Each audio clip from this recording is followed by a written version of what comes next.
Mardi 18 janvier 2022, nouveau numéro ya Libre Débat na bino ya mokolo ya lelo totondi Samina Esengo pona koyeba lisusu ke tokutani na bino pona tobeta masolo maetali politique ya République démocratique du Congo na baninga na biso bazali nanga déjà tout autour ya plateau ya lelo. L'information na biso na beaucoup c'est breaking news esengel na bino bosemba ete ba source concordante et belé et confirmé liwa ya président ya cour constitutionnelle honoraire Benoît Luamba Ruta Mboka Francia nde akufeli kuna banda mokolo ya lobby lundi esengeli pe bosimba ete moko ya ba ancien du Kaba ya Joseph Kabila Jean-Pierre Kambila plutôt a outil ko préciser que ezali na conférence moko internationale yo ko sadima na Bruxelles na mois ya février sur ba frontière ya ba pays Afrique centrale il a zoko s'interroger est-ce que koki ko za boulevard ba ko fungola te pour na balkanisation ya République démocratique du Congo azali congomani libre na ye akoki ko réfléchir denga lingi nde amituni motuna na kati ya tweet na ye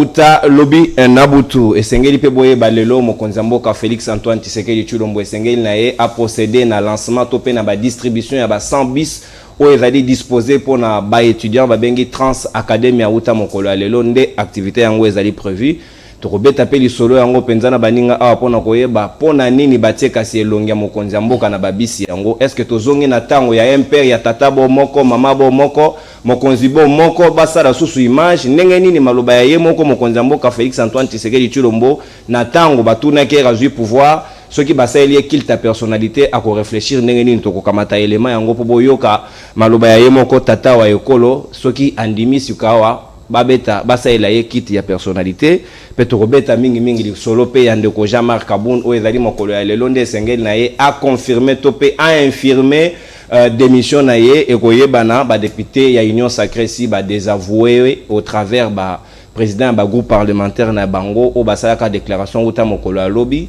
ba renouveler confiance na bango topé fidélité na loyauté na mokonzi mboka Félix Antoine Tshisekedi Tshilombo pona to solama yango tozana moko ya ba IDPS azali na ngai elongo awa ndeko Fleury Bwatuka mbote na ope boye malamu mbote ndeko nono mbote na ko débatteur na ngai ba mususu baroya mbote na ba kongomani bipai nyonso bazwami particulièrement na pesi mbote na ngai na mokonzi mboka Félix Antoine Tshisekedi Tshilombo na ba combattant nyonso bisika bazwami mais na linga ko profiter na micro na yo parce que bandeko ya lwala babenga ki ngai balobi na nga ndeko Fleury kozanga kate kolobelaka makambo ya son excellence Fifi Masuka parce que banda ya na lwala franchement il faut qu'on se le dise image ya chef de l'état était kami et continue à mitu ya batu au travers d'action au travers d'action je ne sais pas waneza mambo bana lwala bande ba yebisinga au travers d'action na ye neti na minute oyo ba grands acteurs et belé ya lwala ba ya kolozi ezali éclairé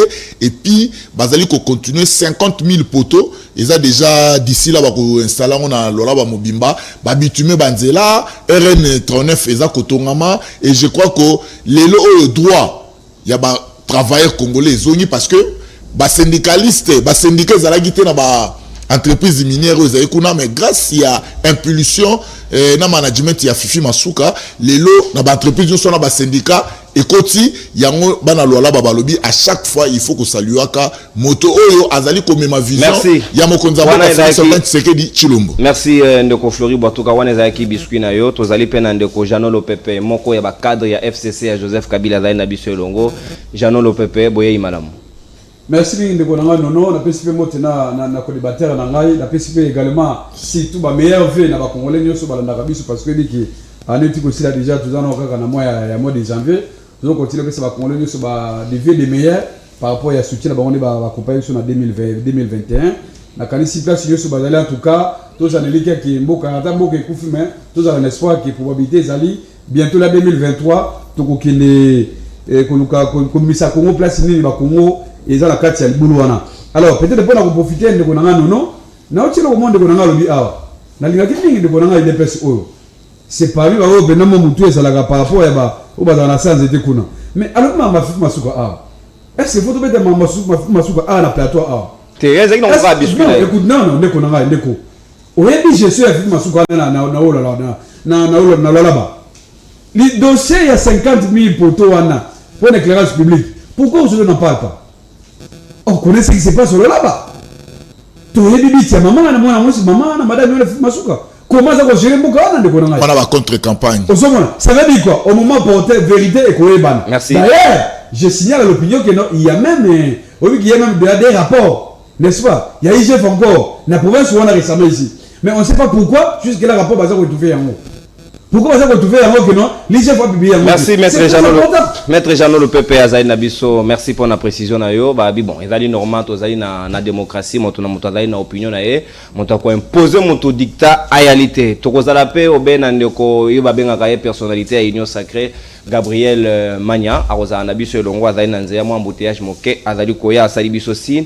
Pe nandeko avocat comme on a eu Platini Mbadou et zali participation à Liboso et libre débat mon collègue le mazali déjà habitué à CML13 télévision toko yambaye ya analyste politique indépendant ba ko rejoindre biso incessamment pour que to poursuivre débat na biso toko fongola débat ya mon collègue lelo nandeko ya IDPS nanu ye a expliquer biso mais avant na zoyer toko kamatana nous élément otata mokonzi ye moko Félix Antoine Tshisekedi Tshilombo a kolobaki ye soki ba komi ko sela ye kilt ya personnalité a rolungwa pouvoir avant même que Maïwan Salema. Est-ce que a changé to bazo sala yango contre volonté na ye makanisi na ye moko ezali nini pona mayo ko salema po to koki ko comprendre te que ba bis ya ba étudiant bazwa image ya mokonzi mboka ba babika yango likolo et comme lokola na tango ya MPR. Est-ce que Félix Tshisekedi lelo andimi suko kit ya personnalité to kamatana nous reportage ndeko Trésor Kabongo moko ya ba reporter ya CML13 télévision a réalisé sima tozonga na plateau a poto beta di solo yango. On se croirait à l'époque du Tata Bomoko et Kolo Bomoko. Le visage de Félix Tshisekedi sur les bus Transacademia, il n'y a pas de doute possible, c'est un véritable culte de personnalité. Et pourtant, il y a quelques mois, le chef de l'État congolais déclarait ceci.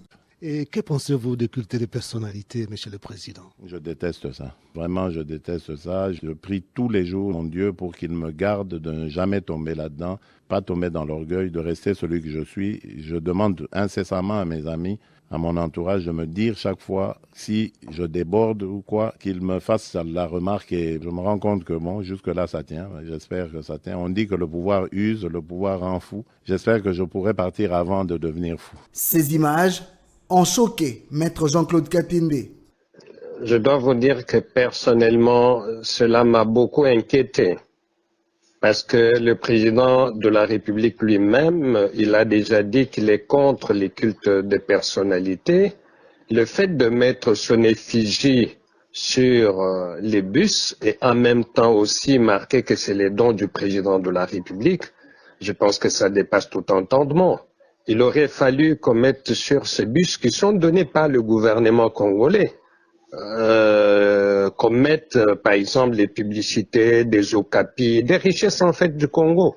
C'est ce mardi 18 janvier que ces bus Transacademia seront distribués aux universités. Le président de l'Azado attend vivement la réaction du chef de l'État.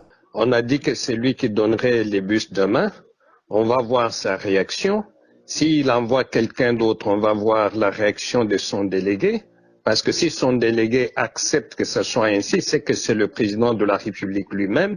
Et si c'est lui, vraiment, c'est contradictoire par rapport à ce qu'il a déjà dit en rapport avec les cultes de personnalité. Et nous ne pouvons que constater que c'est dommage que les choses continuent à se faire comme à l'époque de Mobutu. Le chef de l'État n'a-t-il pas encore vu ces bus avec son visage comme si on était à l'apogée du règne du MPR? La réponse reste difficile, mais le président de la République est le Congolais le plus informé. Comme à l'époque du MPR, président de la République, il y a lobina malobanae, kilti ya personnalité, il y a kolinga yangote, mais c'est ka ba image baté, bino moko bomoni, bino moko boyoki, ndeko Flori Boatuka, IDPS na pouvoir, toza na campagne électorale te, mokonzi mboka sombi babis na mbongo ya l'État congolais, mais longina ye e ko sala nini na babiso ba ko pesa betidia. Merci Ndeko Nono, il est important koyebisana ba kongomanité. À chaque mot employé par les Congolais, il faudrait en définir. C'est très important. Culte l'inkolobani. Et ça important. Est-ce que ce que Fiji en moto? Baché Fiji en moto nabis, namur. Est-ce qu'il faut appeler ça un culte de personnalité? Si on continue à bureau sur l'État, au coup de photo de Mokonzamboka na mitou, tout le monde a même dans la télévision. Est-ce que yango nde ezali culte ya personnalité. Pour la nini na bureau ezali culte ya personnalité, ceux qui batient na bus et comme culte ya personnalité. Non. Na liko ebisa na bakongomani ba nanga na tirer quelques définitions. Je retiens ceci. Et là on va bien na culte. Culte linko loba hommage religieux rendu à la divinité. Culte c'est-à-dire mettre na minute oyo tokoki ko rendre hommage kaka na Nzambe. Tokoki ko rendre hommage na divinité moko songolo. Mais ceux qui battent Fiji ya mokonzi mboka ndenge tomoni na ba rond-point mususu bazali kopesa ye ba meilleur vœu ndenge tomoni na ba bisika mususu bazali kopesa ye. Est-ce que il faut appeler ça un culte? Parce que culte ezalaka nini? Culte en réalité zali lorsqu'on célèbre un culte au fait. Culte zali lorsque tokomi ko cultiver ba relation avec des divinités. C'est-à-dire que photo mokonzi mboka ko bondela yango koloba maloba kuna penser que photo na peut vous rapporter ba bénéfice ba prospérité et tout et consort. Mais là il faut rappeler bandeko na biso. Récemment na bilili kala mingi te ba mikolo yote koleka yo mona ina ba photo mususu bato balati ba drapeau ya ba parti politique na moza ka jaune wana parti ya Yumbu okomona liboso ya photo ya moto ya parti nani tanga komona bo baloba ka soki ya ndeko Joseph Kabila ozomona PPRD hein sur le PPRD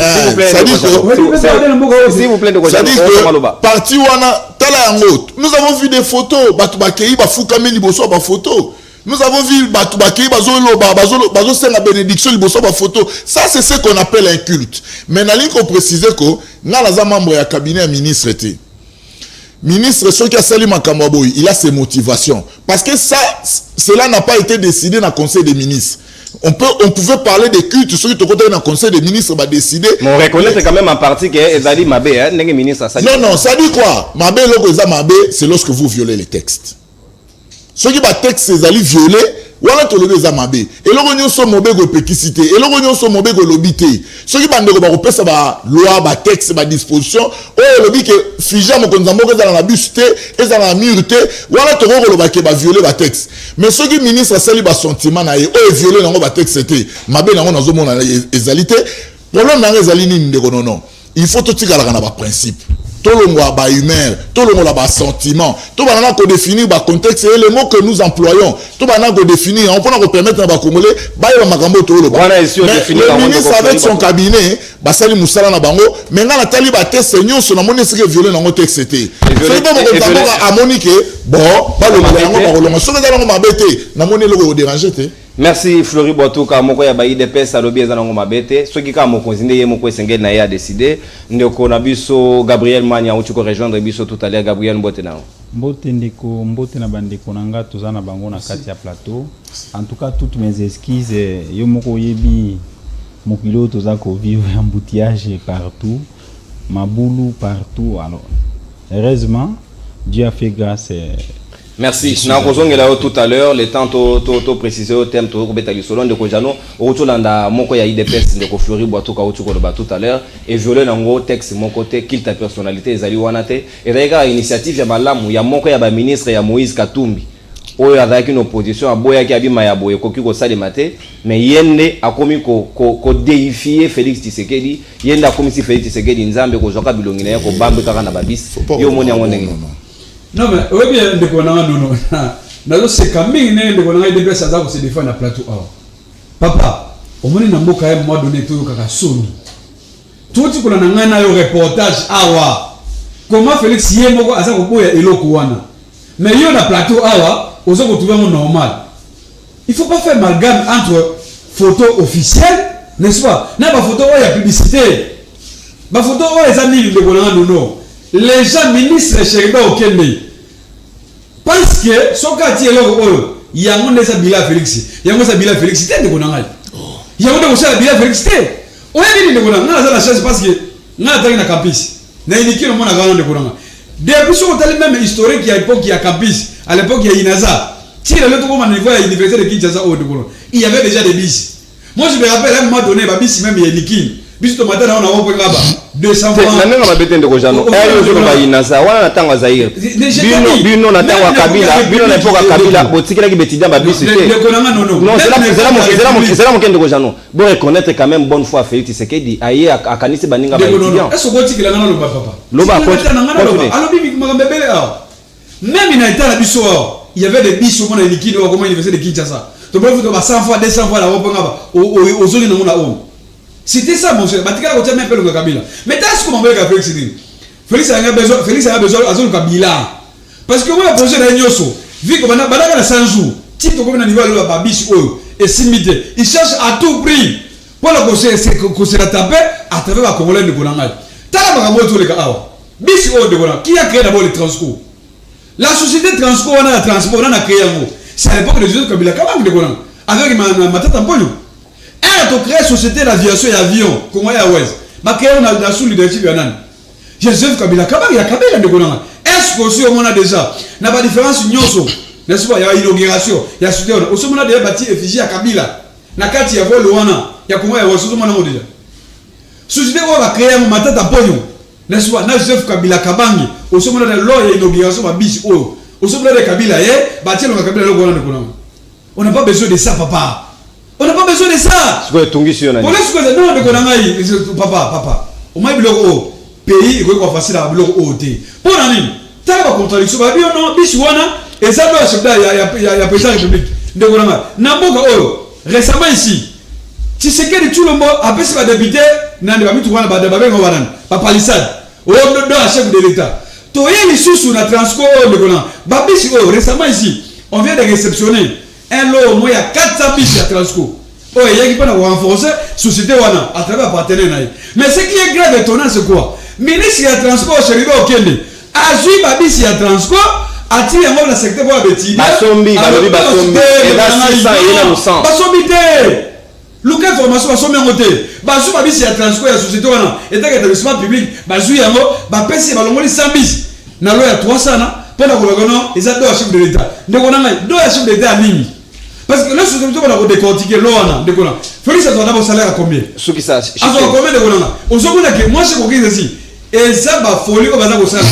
Pourquoi? Parce que depuis que tu le vois là, tout ça comme on a élo comme côté de Gonan. Babylone au foyer bango, c'est lui qui a créé qui yango. N'est-ce pas par reconnaissance intellectuelle, c'est Kabila Kabani. Mais là la côté on a mis sur Abatobo. Et ça le côté de Gonan. Donc voilà, c'est Kabila Kabila. De Gonan référence. De Gonan. Na fait de l'année avant. Tout ce que moi même na Sénégal, na moi même na Kigali, na Rwanda avant. Comment on a fait l'inauguration de la TGV? Est-ce qu'on a bâti le président public de Golan? Merci de le PP. J'ai vu des biscuits scolaires. Merci. Il n'y a pas de presse. Est-ce qu'on peut retirer le président public? Merci. Pourquoi c'est moi ici? Merci. Ça, c'est parce que des kids. Et pourtant, ce qui est sûr, et c'est la ministre du Transport, ceux qui basent l'esprit à flatterie, ils ont flatté tout le mot. Après ma photo, on a écouté les locaux. Pourquoi? Parce que les idées, on est conscient. Il y a sa bilaté de Golan. Et non seulement ça. On consomme ta d'antenne. Merci beaucoup de Jano, maître Jano. C'est pas facile à gérer. Donc Gabriel Mania, Yozali Moko, il y a ma personnalité, il y a Union Sacrée. Awako, Balobi, Eza culte ta personnalité. Bae Mususu Balobi, Eza Nango culte ta personnalité. Dikamango et Robeta Manenini. Yo pour mon on a lu sur mon repos, yo pour Ozali personnalité na kata Union Sacrée. Est-ce que au moins on a pensé que des canisho malamu et kokipe ko za malamu on peut voler mon bien comme ya mbokate ya ministre Chiribe Okende alinga sala cadeau na mokonzi mboka. Merci beaucoup. Nazo lingana mekako éclairer opinion. Nazo landa ndeko nanga ya FCC na ndeko ya IDPS. Ndenge baza ko se baser beaucoup pour na kolobela ba individu tandis que le Congo est pour tous les Congolais. Ngana koloba makambo bango bazoloba te ngana zolandela ba principe. J'aimerais dire à l'opinion na bandeko nanga ya IDPS Flori Boatuka ndeko Flori na ndeko Jano ya FCC babisi wana ozomona yango wana o Kabila créa yango société Transco eza mbongo ya ba Congolais yanga na yo na ya mutunyo na ya mutunyoso pour votre information. Eza faveur non s'il vous plaît. Eza faveur te eza droit ya ba Congolais nyonso. Ndeko Flori biloko ministre ya transport asali yango ça vaut pas de son honneur. C'est ridicule. Nous au sein de l'Union Sacrée batuloko la biso tozo lukake mokonzi mboka azala na ba reproche te. Flatterie eza bien te. Nous on a vu comment est-ce que Mobutu était flatté, Kabila était flatté, tindenge Kabila abimi a commis à niveau ndenge a commis lelo. Nous voulons qu'un jour, après le moment est président de la République et qui puisse sortir par la grande porte. Bolukate ko bimisa mokonzi na fenêtre na babiloko ya flatterie boy. Comment bis ya gouvernement mbongo ya trésor public? Vous pouvez vous permettre kotia elongi ya président de la République. Président de la République non eza mabe. Na mobeko nini ba bi na lobibo na principe ya vie. Non on fait ça. Je ne parle pas. Donc na kati ya bisi wana soki elongi ekozala cela veut dire na elongi na yo ezala na ndeko Flori na yanga na batu nyonso parce que eza mbongo ba congolais nyonso botika ko induire mokonzi ya mboka na ba erreur oyo eza kija lelo oyo eza flatterie moko eza na efficacité na soubassement ata moko te mbongo eza mbongo ya trésor public soki ce n'est pas le président de la République qui fera un don aux étudiants, c'est le gouvernement de la République. Il y a la différence. Le président de la République, il peut avoir ses moyens personnels, oui. Il peut aider de sa manière, à sa personnalité. Mais Oyo, il est président de la République, il est gouvernement ya mboka. Donc, le gouvernement est un bon Kongomani, est un moins conscience. Et le but que, na katikati ya Kongomani, ba étudier bazana moyen à transporter. C'est bis ici. Et l'inga qui est à la balinga qui va komayango. Université de Kinshasa, gouvernement. Non, non, ne parlez pas de Tango à Kabila. Papa, est-ce que ce pays appartient à Kabila ou à Kisekedi? Le pays appartient aux Congolais, non? Pourquoi vous êtes journaliste et vous pouvez dire Tango à Kabila, Tango à Kisekedi? Le Congo appartient aux Congolais. Donc, nous disons, ministre du Transport, il a lamentablement échoué. Nous sommes intellectuels, ça, c'est notre argent.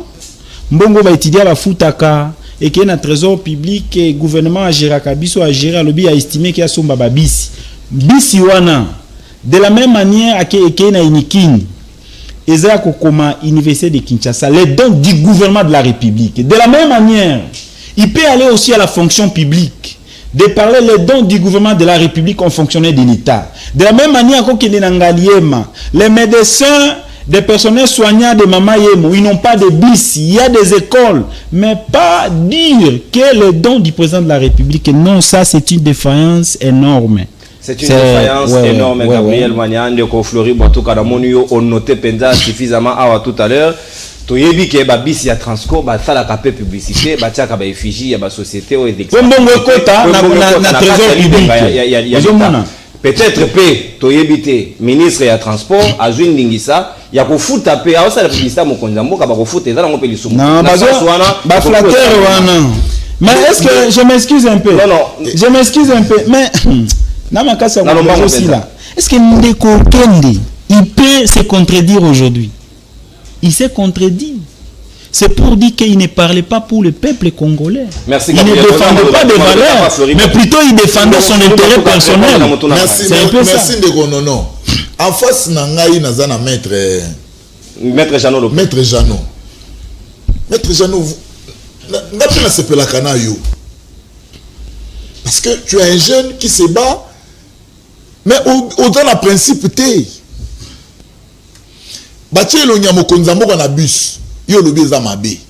La kisa biso ndenge nini za mabe? Parce que état de droit na lobarango chaque jour, c'est un système de gouvernance oh batu nyonso ezala bakambi na ba bazo kambama ba bengami bango nyonso na observance stricte ya loi ya texte. Soki ministre ya transport atie le Nyamokonza mboka na bus. D'ailleurs faut qu'on rappelle na ba congolais on a créé une société de transport pour les étudiants. Yango bazobe na Trans Academia. Na babisi ya sika 100 na babisi ya sika babisi ya 600. Babisi ya 600. Mais yana no 100. C'est parce que na regarde lobby mais il y a ce qu'on appelle ba faux fouillant. Oh ils ama kambo bilan mais non mon frère. Bacha photo te biso soto yebike tous na Trans Academia o ekozwa 600 bis ya ba étudiants pour le transport ya banani. Ya ba étudiants. Mais c'est une nouvelle entreprise. Est-ce que ezali publicité o ba fouti pombo ko na libenga l'état to ezaka don ba sali bonus moko na mokonza mboka pona visibilité na. Non mais ndeko na lobby bo na za cabinet ya Chéribin Okendete. Na koloba lokola batu mususu te nga problème na ngazali ba démontrer nga kaka par le principe Ce qui est le roi mabe nani nani. Il faut tout éviter bandeko. Oyo na TV, ba sentiment na yo, po yo lingara fachite, po yo lingara UDPST, tout ce que biso tozo sala eza mabe. Ça, et c'est plus grave. Il y aura un langage naïf. Pour les Congolais comprendre que maître, naïbité à zone défendre nini. Alors tu serais dans zone bilan. Maître. Moussa Lobiso tout seul dans 3 ans. Bino Bosali en côté. Bino Bosali en côté. Mais mon frère, tout sali makambo Kabila sali 18 ans qu'on quitte. Kabila sali 18 ans ti abini. Atiri mo la budget ni. Mobilisation faible. Mais biso na 3 ans to bundi lelo to pesi l'état budget à 10 milliards 11 milliards. Et puis lelo yo na année 2021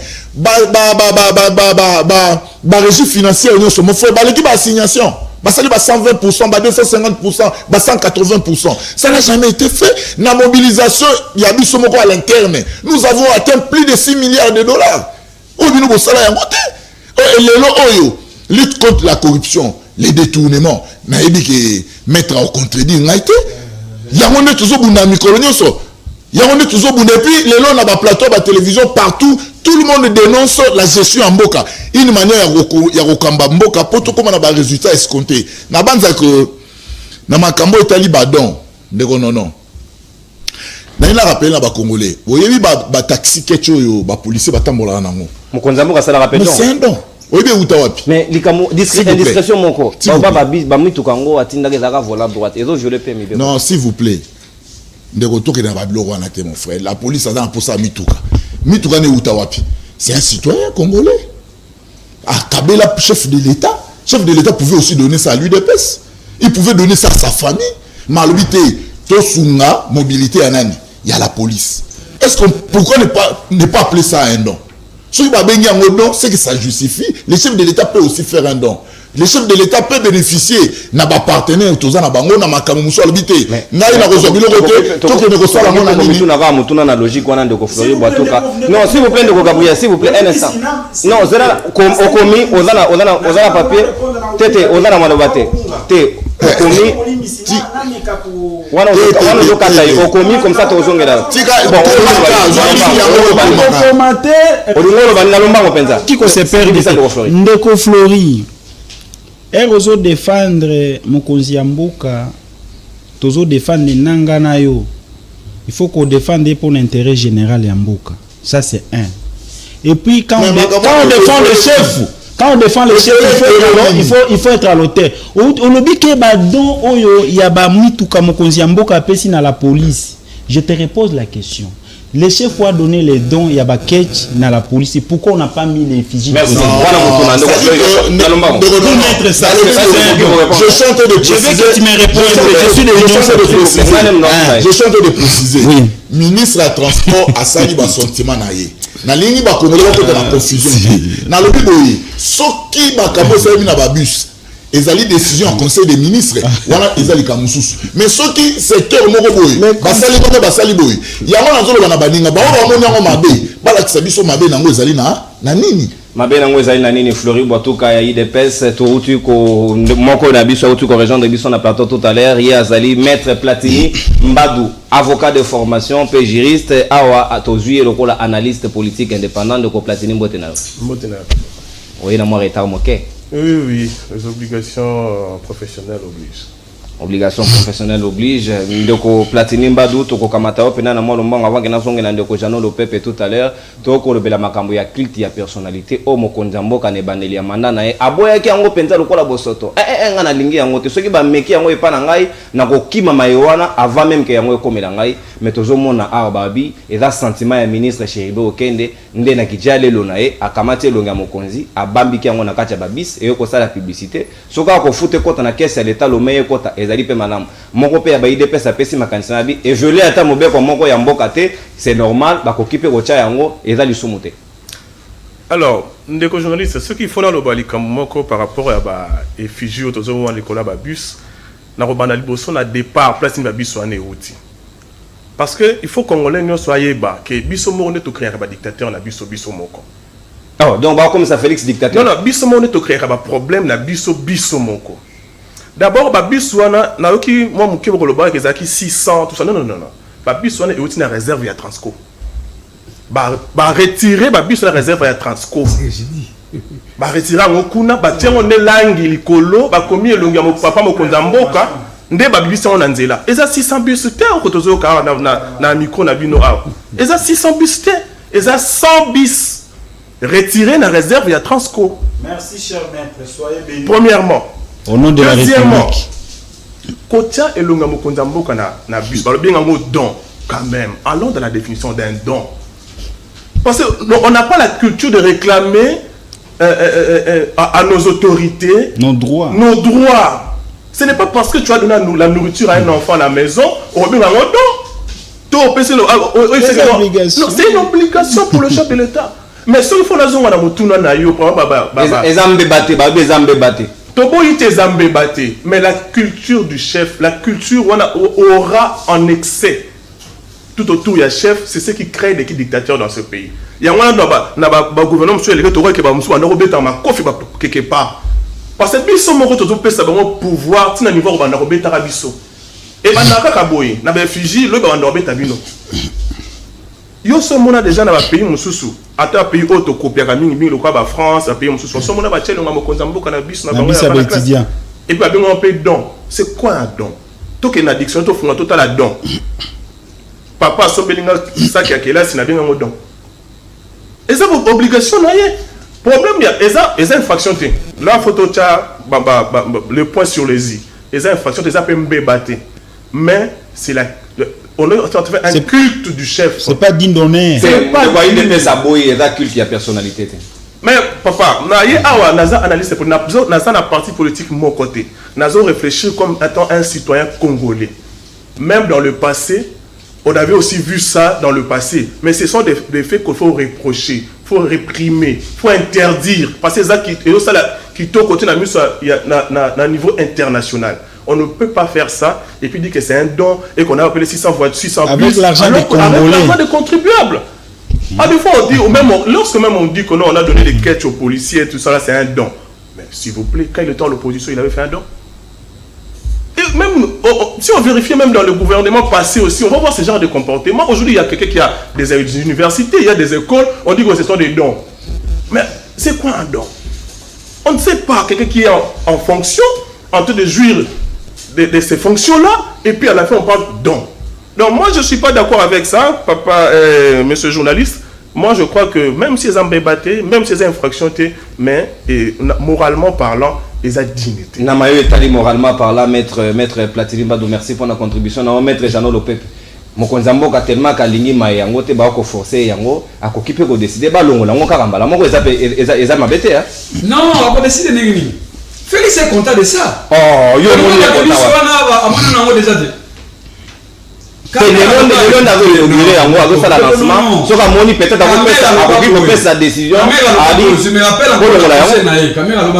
Félix Chilombo c'est un amoureux des réseaux sociaux. On voit les photos à Malagamode. Photo où on a Zomona, à mon Félix Malagamode. Mais il est content de ça. Mais ce qu'il faut dire, quoi, on m'a dit, on va aller à la sacré. Donc on a vu ça, on fait les Zamotazan et les indépendants. Mais bon, on va aller à la contradiction. Bah la contradiction. C'est la beauté. C'est la beauté. Les gens sont libres. Pour te dire que non, ce qu'on a la plateau, il fallait qu'on se prépare, papa. Quand on que non, ce que ça volonté, il y a un ministre de non. Et ce qui accorde à tout ça, mon dégonal. On le va le ça. Il y a une réglementation à publicité dans le Bocalabiso. N'est-ce pas? Dans le début de la par rapport à la publicité, il y a une réglementation. D'ailleurs, il y a même un service public. La publicité, on a vu la vitesse à de Gonamai. C'est prévu. N'a vu ce qui est de Gonamai sur le Guénon, par photo comme ça, entre portrait officiel à président de la République, président protégé par une loi, n'est-ce pas? Et par rapport au physique au lot. C'est très important de Gonamai. Comme ça, comment on a des années monté, oh, ils ont publicité, on s'en a pour la tuer le mot. Flatterie, n'a rien que non, voilà. Après, c'est les tidés. Pour la tuer le mot. Mais comment on les a tué le mot de Gonamai? C'est pas interdit. Comment on les a tué le mot? Alors, Kabila, comment on les a tué le mot? Pour te dire que non, pour l'instant, c'est un mot. Ne connaît pas ça le bien, ils ont gouvernement. On le met au non, c'est ça, non, le gouvernement est sacré. Il y a le gouvernement, ils ont bon, il faut être dans le gouvernement. Il y a le bien, ça peut présenter. Finalement, tout le monde est le gouvernement. Il y a même confusion par rapport à ce niveau. Tantôt, ils ont un gouvernement, tantôt les ados appellent tout le monde. Parce que j'ai dit ça au début, elle tout le monde appelle ça qui va parler ça de Wana. Et c'est là qui dort. Même si après, on voit que les ados, les ados vont député. Mais Babis, le bien à répéter quand c'est que moi je dis, non? Et ça, Babis, il y a Transco. Bah, le moins, il y a pour faire plaisir à Félix. C'est ça le problème. On veut créer des bilans par force aussi. Est-ce que ça peut lancer à plaisir na Félix, toi, pour lancer à plaisir na étudiant, on va continuer pour la étudiant, ça a besoin de transport. D'ailleurs, même si on fait même création à Transco, il y a déjà des bus qui sont déjà prévus. La ligne en zéro régénérative dans le campus. Et ça y est, ça y est. Mais tu dis, ça va mater dans le moteur. Quand on a tous 100 bus exclusivement à Yabarou. Non, ils ont le Kouta. Pourquoi? Parce que depuis la création de l'Okoana, Babis, il y a Transco et qu'il y a dans la campus. Et qu'il y a dans la campus et qu'il y a partout. C'est le pas c'est vous qui passez à haut de Gonana. C'est que, au moins des motos, soit comme une Souka, ils ont la Ganémoana. Félix Tator. Quand on dit que notre Félix, ça s'est dans 3 ans, ça y est, il y a tu répéter dans le plateau A. Dans 3 ans, pour chercher 100 jours, il y a Boliambo. Quand il y a un monde là-bas, c'est Boliambo. N'est-ce pas? Bon, quand il y a ma fantaisie, ma caméra, ma malbanda. Bon, comment est Kenda? Au second, tu as un projet de tirer de l'Ossalimin. Les gens ne parlent pas de Roland. Il y a même des soupçons de détournement. Nous avons aussi la justice à ça. Voilà, digression. Ok, na Kinshasa, zéro tout. Les gens de Roland, va débattre, va comme héritage. À cause de lui, il y a un moutillage, où le verre c'est ça?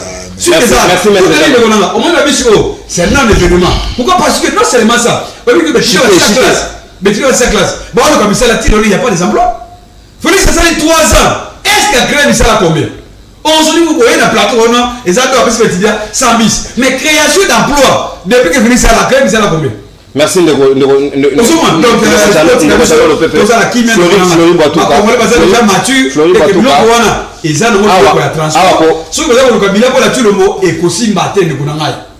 Flori Batuka awako babisi yango déjà si yango tomoni na misu mokonza mboka lelo azoko procéder ya clé à répartition koyeba université nini nani ne kokamata bisi boni pour que betidia ba kende aisément na classe. Est-ce que bozali na sentiment que bosungi penda betidia na problème bazaki nango ya transport au moyen ya babiso ezali suffisant to 600 donc 500 ou etika mususu ba kozela yango penda na mikolo ezali koya pona et permettre bango largement na ba besoin na bango.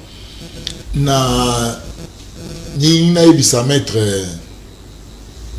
excusez pour ma maître va balé maître Platini na maître Jano maître Jano ngata on a qui na G3 tout le monde comme sous boto la muki ba lobby ba c'est so bourse mais pourquoi papa disait nga tout so bourse 2 fois oui s'il vous plaît mais papa disait nga longa na 2007 ti na moya lelo pona nini te na tango wana gouvernement na bino akoya ko sata moi mécanisme mo ya ko maintenir eloko wana ti lelo tolo bango peke kabila zeko luka bilan ça sont des faux fouillants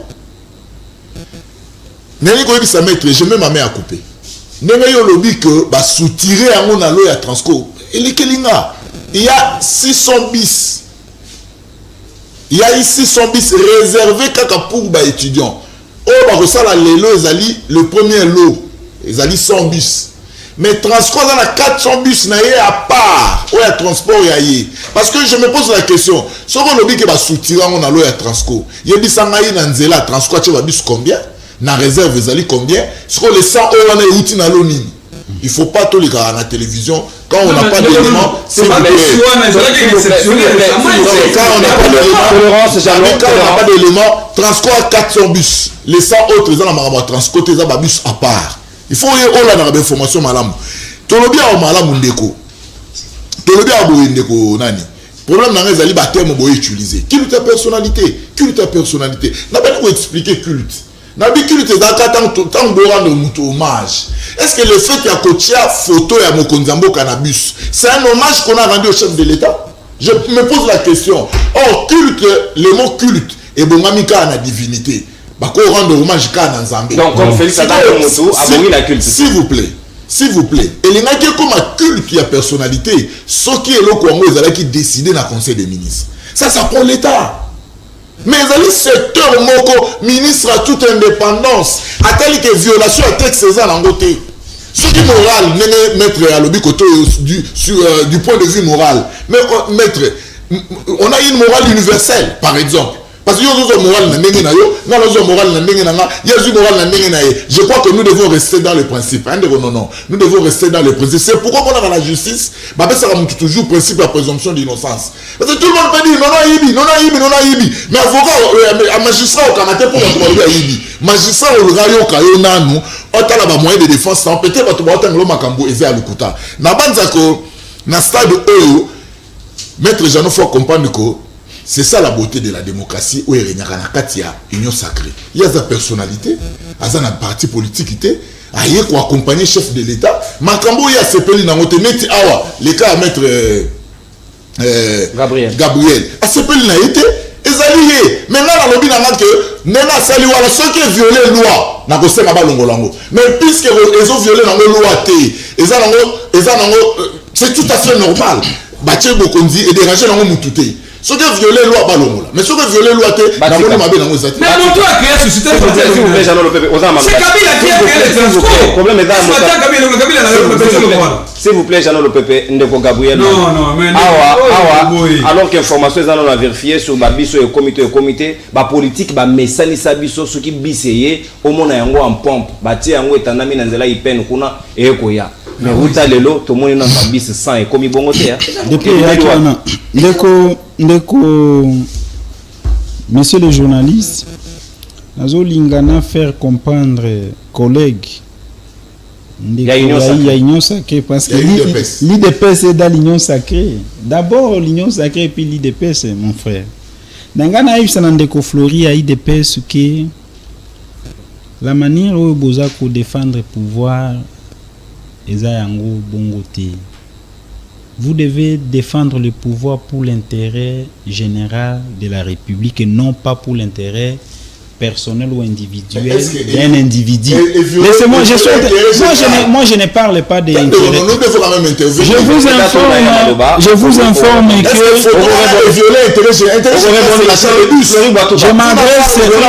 je m'adresse à monsieur au confrère Jiribé Okende. Chéribin, hein? Je vois qu'il y a les droits, le bien public de l'État et les biens privés de l'État. Ça existe. Ni les bien privés à l'État, ni les bien publics à l'État. Awa toza koloba pona o eza bien public à l'État. O eza ya mutute. L'université de Kinshasa n'appartient à personne. Kasavubu était là, il est venu, il a laissé l'Inikin. Mobutu est venu, il a laissé. Kabila père, tout ça. Oh Moussou, le président Félix, Agoti Kaka Inikini Nabiso. On dira jamais que l'université de Kinshasa renverser l'université de M. Félix Tshisekedi, ça se fera jamais. C'est pour vous dire quoi? Ça, c'est le bien public de l'État. Nakati ya ba bien public ya l'État, il y a des principes. Obalobaka soko tongi nandaku na mabele ya mutu tongeli mukolo mabele. Ndeko Flori, ça ce n'est pas un don. Il faut pas parler de ça. Ça c'est l'argent des Congolais. Il faut plus jamais comparer la photo, l'effigie du président de la République. Photo ya président d'Adoza na ba bureau. On parle du bien public de l'État toujours parce qu'il est notre modèle. Le premier citoyen de la République, c'est Félix Tshisekedi. L'État est obligé, le trésor public est obligé de faire sortir l'argent pour imprimer ces photos-là et payer qu'il n'a pas mobimba. N'est-ce pas un culte de non, mais non. Ce n'est pas un culte. On est à culte. Là, nous sommes. On est dans le principe, non? Oh, et comme il a société moko. Oyebi kombo numéro nani société oyo ya academia ya transport bétidia ba créer yango quand. Dis-moi la date et le soubassement juridique ya société ya transport bétidia. Exactement. Oui bien, alors il faut pas venir relater des choses ici. On est dans des dossiers sensibles de la République.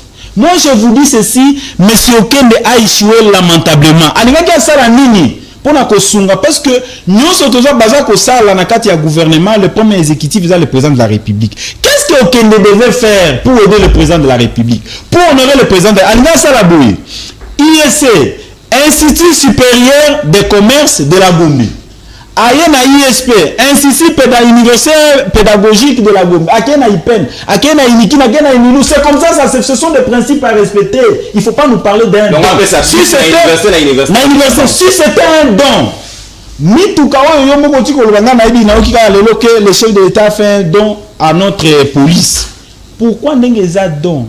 Don est bien privé. Dans les droits privés, il y a Moutuna Pessi. Je peux vous dire, veste na komi yango na kombo ya Gabriel, si tu veux porter ça, tu n'as qu'à à porter. Pourquoi balobi bakomi yango police nationale congolaise, ville de Kinshasa? C'est pour vous dire que eza biloko ya république, opesa ya république, eza ba sentiment ya okende. Les chefs de l'État, bien sûr, azana katite ya kolobake peut-être yeni muto atindi bato ndeko ya FCC. Atindi batute. Vous-même, vous connaissez le comportement des Congolais. Congolais, c'est quoi comme Kolia Soukali? Vous comprenez au moins ça? C'est ce qu'Okende est en train de faire. Ce n'est pas le président de la République, mais M. Okende est déshonoré dans le sens qu'il ne mérite pas. Il y a un ministre Nabiso parce qu'il y a un niveau haut vraiment.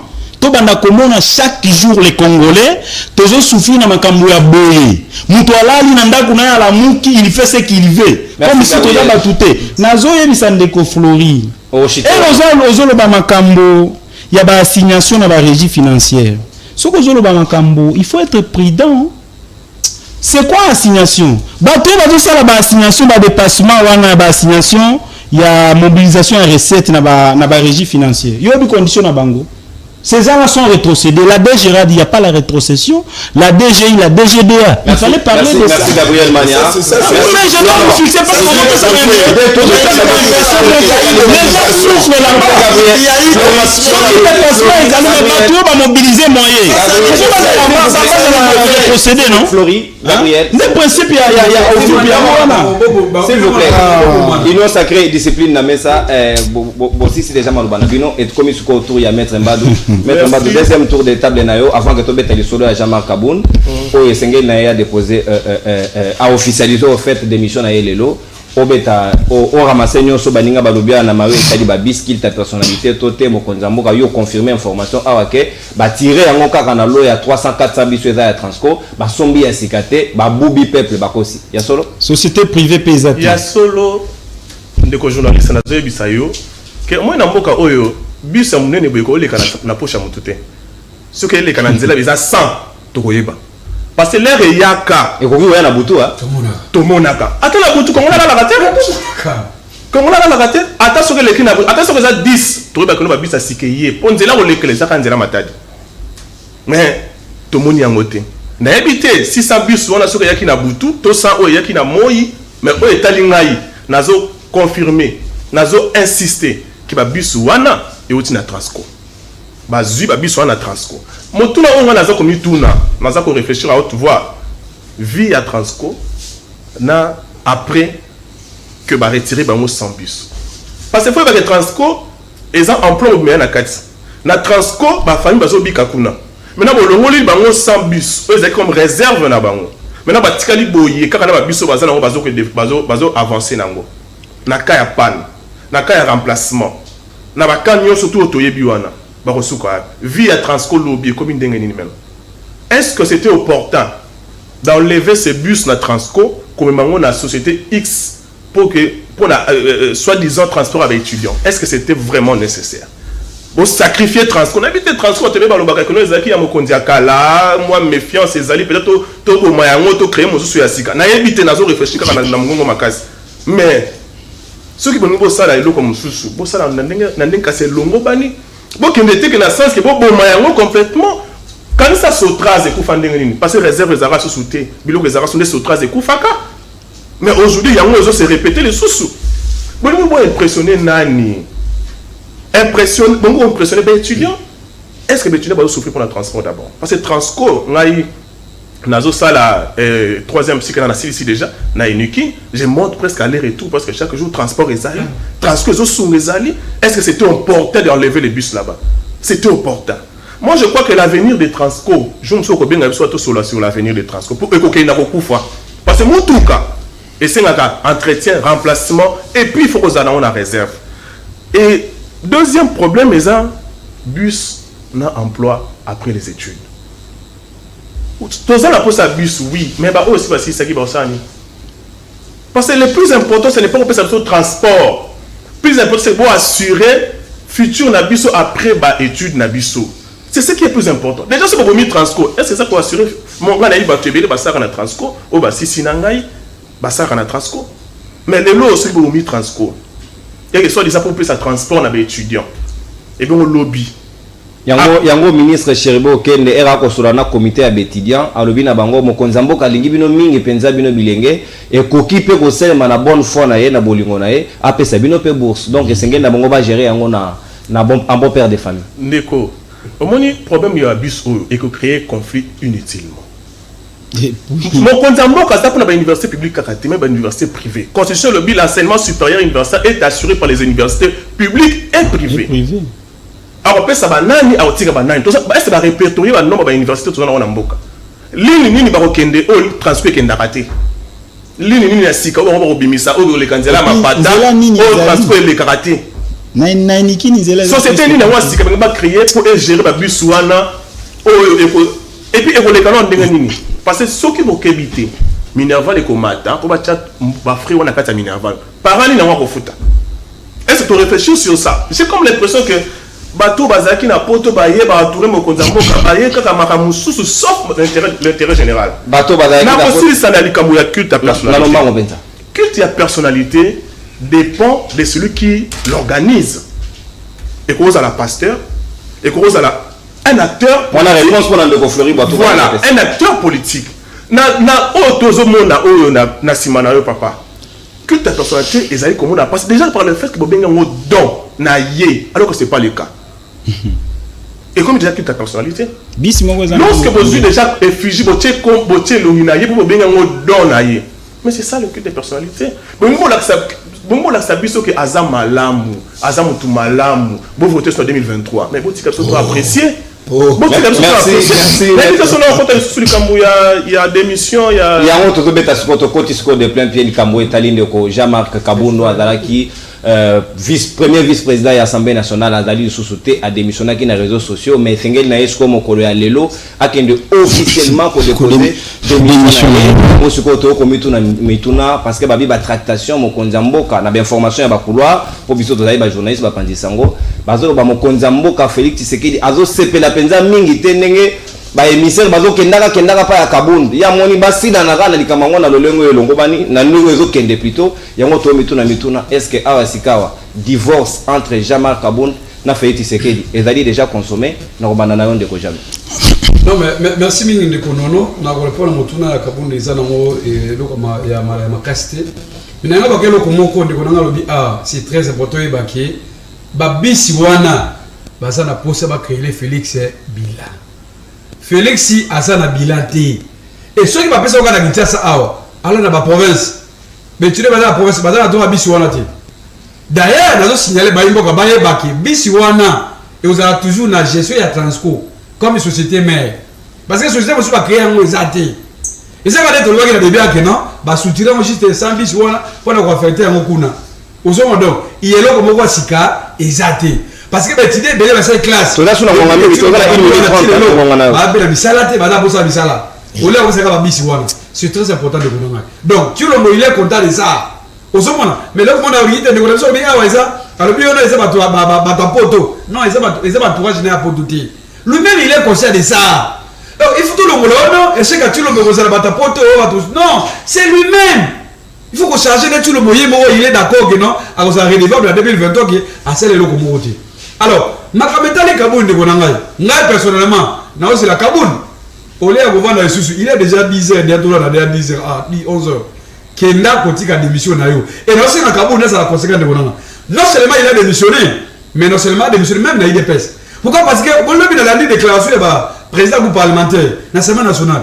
J'ai vite compris, non, Kaboun a sa victime, il y a derrière Naïmoko. Donc, précipitation Naïmoko, manque de maîtrise, et tant qu'un homme d'État, vis-à-vis de l'émotion, il y a quoi que j'ai d'émotion là. C'est comme ça, le logo, a censé être subir et le Coran. Parce que comme déclaration à l'objet, et cela c'est Kaboul n'a pas comme l'isolement politique. Et moi, j'invite Kaboul, Soko Lingi, il y a corrigé de FCC l'opposition. Parce que nous, on fait l'opposition. Il y a 4 ans l'opposition.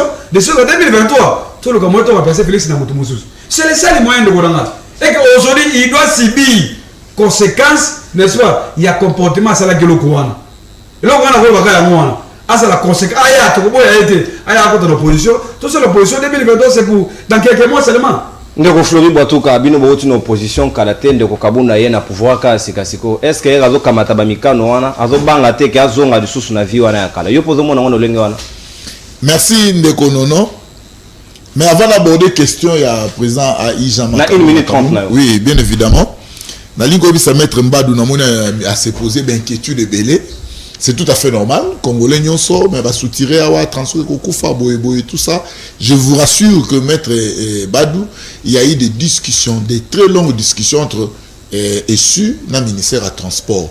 Le ministère de Transacadémie. Transacadémie, je vous dis, c'est une entreprise exclusivement pour gérer le bus à transport. Mais qui gère ça? S'il vous plaît. Et puis, dispatch. Différence c'est que vous transfert exclusivement parce que ce que vous avez la carte étudiant au quota et équipé d'étudiants balobika à campus T balobika à IST IPNT mais étudiant si vous avez la carte il y a identité non il y a étudiant vous avez accès na ndenge na omone là parce que je suis pas là-bas s'il vous plaît na ndenge na omone là ba ko dispatcher on a ville partout mais du moins na ba couloir au ba université sainin. Oui, ils allaient pour permettre na personne d'Axamoko. Ils ont le transport maître. Mouton vendre na pompage. Pour comme na campus, il faut un transport et tina hyper. Transport ils allaient s'il vous plaît. Pompage hyper les a raté.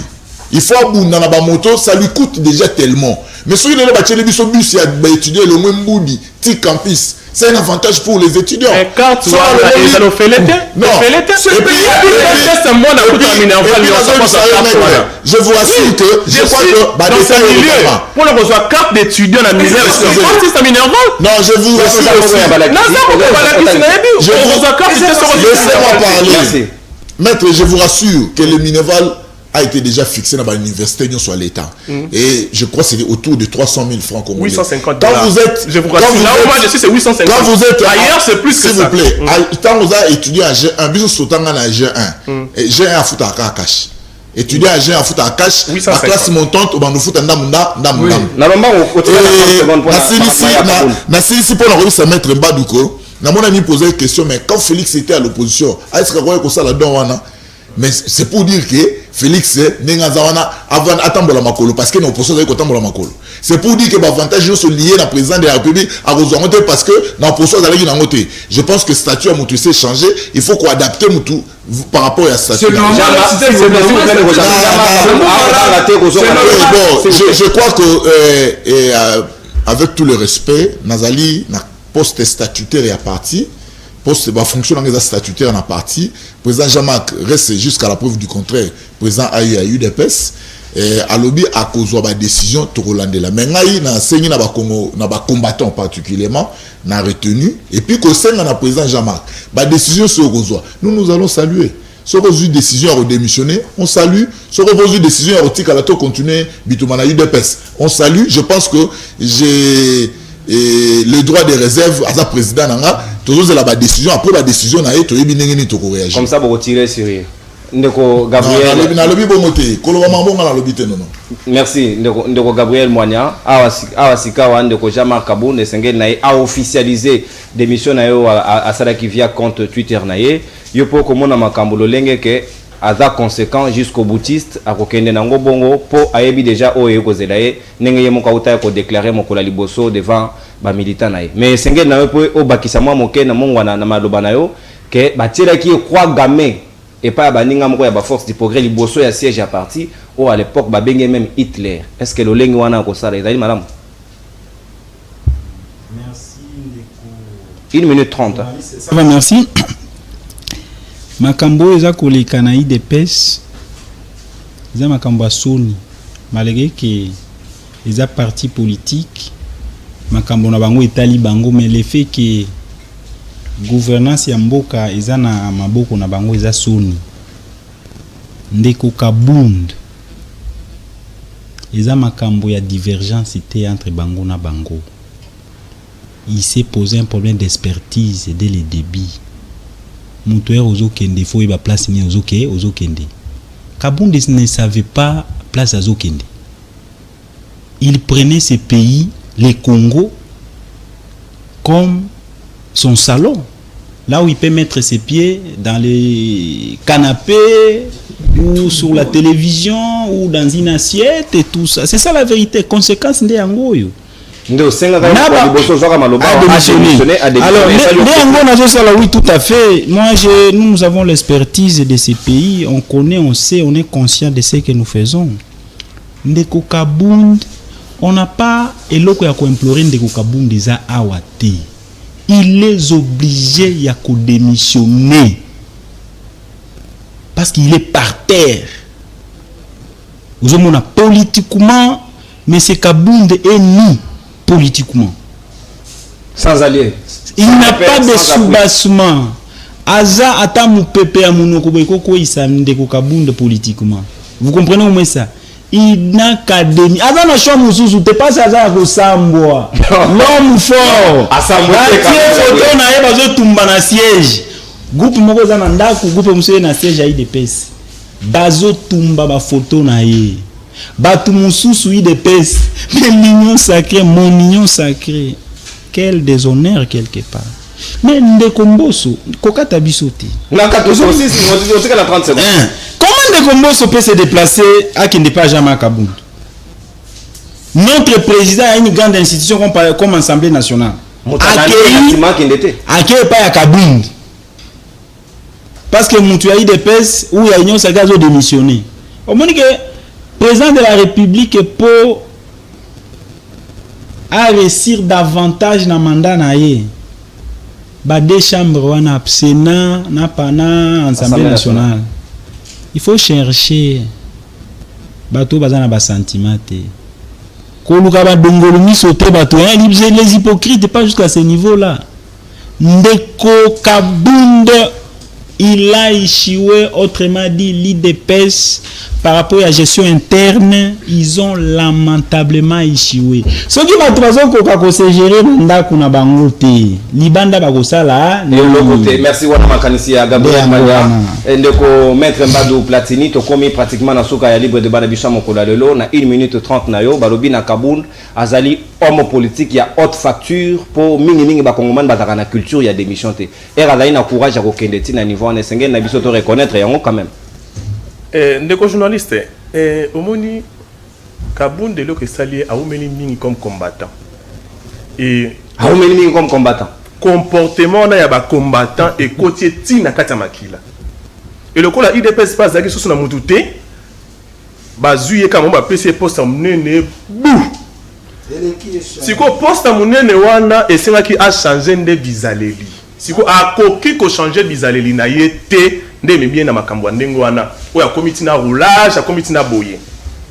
Alors, un homme d'État qui a la charge de l'État a quoi agir dans le lingo wana te. Mais il a mis balé sur son koruba boye.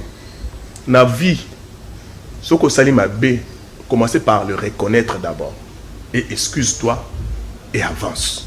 C'est un petit monsieur. C'est comme ça qu'on fait les choses. Voilà, on retire à la petit monsieur. Bon, c'est un grand monsieur. Merci. Merci pour la sécurité. Et là, on a besoin que na minute il faut ça la profil bas parce qu'il a mal agi. Je suis juriste, des formations, des professions, il a mal agi. Et deuxièmement, démission naïe, ça aura beaucoup de conséquences et quoi enterrer carrière politique naïe. Parce que je ne vois pas, même la FCC n'importe quoi voyez. Kabunda le droit de la FCC. Parce que le comportement il est ingérable.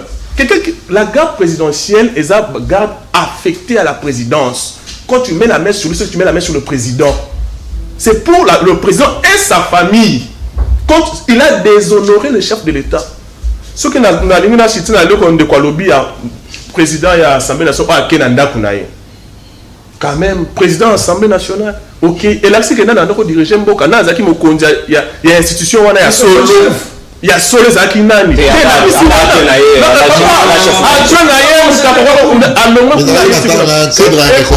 Et puis pour la souki ça. Dans la lettre du discours, là, il faut faire des sacrifices. Alors, nous n'aurions pas à faire des sacrifices. Mais na talinda kuna ye na bilili.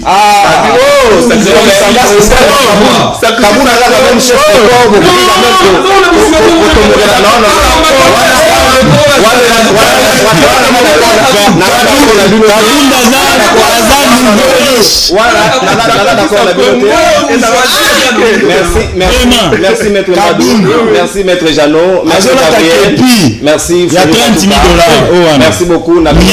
Bandeko pe balandi à CML13 télévision pour la confiance d'Abino, surtout na baninga ya YouTube et Sengen Nabino bo s'abonner massivement à la chaîne Nabino CML13 TV oyo ko permettre Bino boko zwapenda basango ko le Canada République démocratique du Congo na ngongo et longo bani fidélité pe loyauté wana tozali très reconnaissant pour na yango to kotani lobby na ngonga ya 9h juste pour un nouveau numéro ya Libre Débat. Au revoir.